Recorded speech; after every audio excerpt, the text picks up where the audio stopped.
ধুয়ে পরিষ্কার করে আমি দুটো গরুর পায়া নিয়েছি। আজকে এটাকে আমি নিহারি রান্না করব। আমি প্যান গরম করে নিয়েছি। এখন ১ কাপ সরিষার তেল দিয়ে দিচ্ছি পায়াগুলো রান্না করার জন্য। এরপরে আমি ১ কাপ পেঁয়াজ দিয়ে দিলাম। পেঁয়াজটা একটু ভাজা হয়ে আসছে। এখন আমি এর মধ্যে লং, এলাচি আর দারচিনি দিয়ে দিচ্ছি আর একটু ভেজে নেওয়ার জন্য। এখন আমি এর মধ্যে ১ টেবিল চামচ রসুন বাটা দিয়ে দিচ্ছি। আদা দিয়ে দিচ্ছি ১ টেবিল চামচ। পেঁয়াজ বাটা দিয়ে দিচ্ছি ১ টেবিল চামচ। গুঁড়ো দিয়ে দিচ্ছি ১ কাপ। জিরা গুঁড়ো দিয়ে দিচ্ছি ১ কাপ। মরিচ গুঁড়ো দিয়ে দিচ্ছি ১ কাপ পরিমাণ। ধনিয়া দিয়ে দিচ্ছি ১ কাপ। আমি মশলাটাকে নেড়ে চেড়ে সুন্দর করে কষিয়ে নিচ্ছি। এখন আমি সামান্য পরিমাণ পানি দিয়ে মশলাটা আরো কষিয়ে নিচ্ছি। কেটে ধুয়ে পরিষ্কার করে কিছু গরুর পায়া নিয়েছি। এখন আমি গরুর পায়াটা রান্না করব।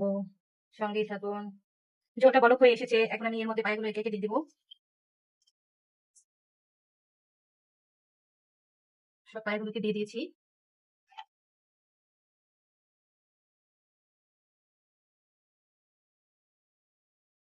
আমি এর উপরে ১ টেবিল চামচ পরিমাণ লবণ দিয়ে দিচ্ছি। লবণটা অবশ্যই পরিমাণ মতো দিতে হবে। আমি প্রেসার কুকারের মুখটা ব্লক করে দিয়েছি। অবশ্যই প্রেসার কুকারে রান্না করতে হবে। তা নাহলে অনেকটা টাইম লেগে যাবে সিদ্ধ হতে। আমি অপেক্ষা করবো এখন সিদ্ধ হওয়ার জন্য। রান্নাটা প্রায় হয়ে গিয়েছে। গরুর পায়া রান্না আজকের রেসিপিটি ভালো লাগলে ফেসবুক পেজের সঙ্গেই থাকবেন। ইউটিউব চ্যানেল সাবস্ক্রাইব করে দিবেন।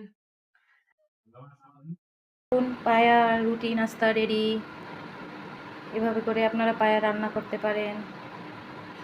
আল্লাহ হাফেজ।